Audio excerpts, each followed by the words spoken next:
Dia 3 de janeiro. Santa Genoveva, 511. Santa Genoveva, a gloriosa Virgem, célebre por seus milagres, nasceu em 422, em Nanterre, próximo de Paris. Dos pais, Severo e Gerôncia, recebeu uma educação esmerada, fundamento sólido de sua futura santidade. Contava 7 ou 8 anos, quando por Nanterre passaram os 2 bispos Germano de Auxerre e Lupo de Troyes, em demanda da Inglaterra, país ainda pagão, onde iam dedicar-se à obra da propaganda da fé. Grande multidão de povo aglomerou-se em redor dos 2 apóstolos, pedindo-lhes sua bênção. Estavam presentes também Genoveva e seus pais. São Germano, por inspiração divina, conheceu a menina e, dirigindo-se a Severo e Gerôncia, disse-lhes: Felizes de vós de possuirdes esta menina. Ela será grande diante de Deus, e, atraídos pela sua virtude, muitos pecadores abandonarão a senda do pecado e seguirão Jesus Cristo. A Genoveva deu o conselho de fugir da vaidade do mundo e procurar a felicidade na prática das virtudes. Em seguida, deu-lhe uma medalha de cobre, que trazia a imagem da cruz, e disse: Leva esta medalha como lembrança minha. Não ponhas nunca ouro, prata ou pedrarias, nem no pescoço, nem nos dedos, porque se não desprezares o enfeite mundano, jamais alcançarás a beleza eterna. Genoveva, com os anos, progrediu em virtude e santidade. Diferente das outras crianças, fugia dos divertimentos profanos e das vaidades. O desejo de ser vista, aliás, tão próprio do seu sexo, é, finalmente, a convivência e familiaridade com pessoas de outro sexo, a isca perniciosa do pecado, eram para Genoveva coisas completamente desconhecidas. Tinha por único prazer visitar a igreja. Quando, uma vez, em dia de festa, a mãe de Genoveva, indo à igreja, não quis que a filha a acompanhasse, esta disse chorando: Com a graça de Deus, quero cumprir a palavra que dei a São Germano. Irei à igreja para merecer a honra que ele me prometeu. Gerôncia, num acesso de cólera, bateu no rosto da filha.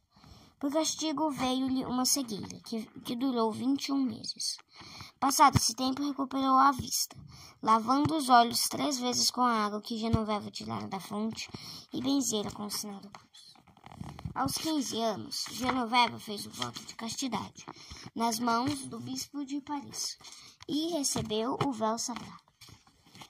Desde esse dia, penitências e mortificações lhe ocupavam grande parte do tempo, pois muito bem sabia que a flor delicadíssima da pureza do coração não pode desenvolver o seu encanto numa vida ociosa e de comodidades. Tinha por alimento pão de cevada, por bebida água da fonte, por leito o chão. Apesar da sua vida santa e retraída, não logrou fugir da língua bífida, da calúnia e maledicência. Genoveva não se perturbou, antes se encheu de satisfação por poder sofrer alguma coisa pelo nome de Jesus. Passado pelo crisol do sofrimento, ainda mais esplendorosa lhe brilhava a santidade. Deus envergonhou os caluniadores pelos grandes milagres que fez por intermédio da sua humilde serva. O fantasma da fonte, que dizimava a população de Paris, retrocedeu em face das orações de Santa Genoveva. Tremiam os parisienses, na expectativa de ver a cidade arrasada pelo ímpeto irresistível das ordens de Átila. Genoveva tranquilizou-os, predizendo uma mudança nos planos do temido flagelo de Deus. De fato, Átila viu-se obrigado a sacrificar grandes vantagens e desviar as ondas devastadoras de seu exército. Estes e outros fatos de interesse público fizeram com que todos enxergassem em Genoveva uma grande alma privilegiada por Deus. O próprio rei Childerico tinha em grande conta. A pedido da santa, muitas vezes amistou a réus condenados à morte. Clovis, à iniciativa de Genoveva, construiu uma igreja dedicada a São Pedro e São Paulo. Genoveva entretinha uma devoção terníssima à Santíssima Virgem e aos Santos Martinho e Dionísio.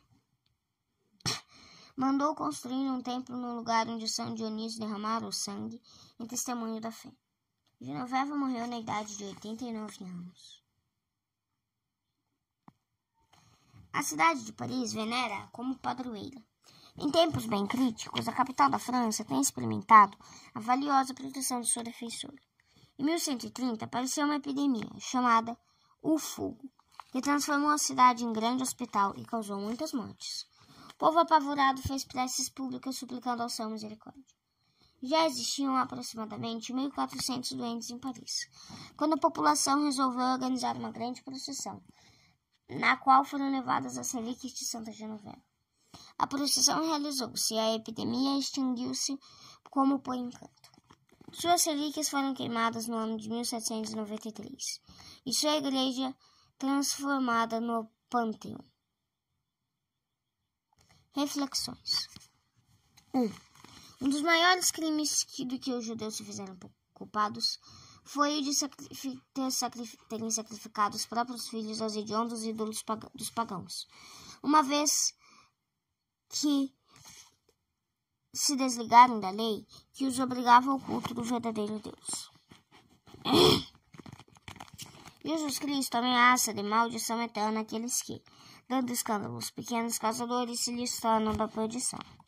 Que sorte será daqueles pais que, esquecidos dos seus deveres mais sagrados para com os filhos, os entregam aos ídolos da vaidade, do orgulho, da sensualidade e do amor ao mundo, implantando-lhes nos corações os princípios ímpios do século moderno.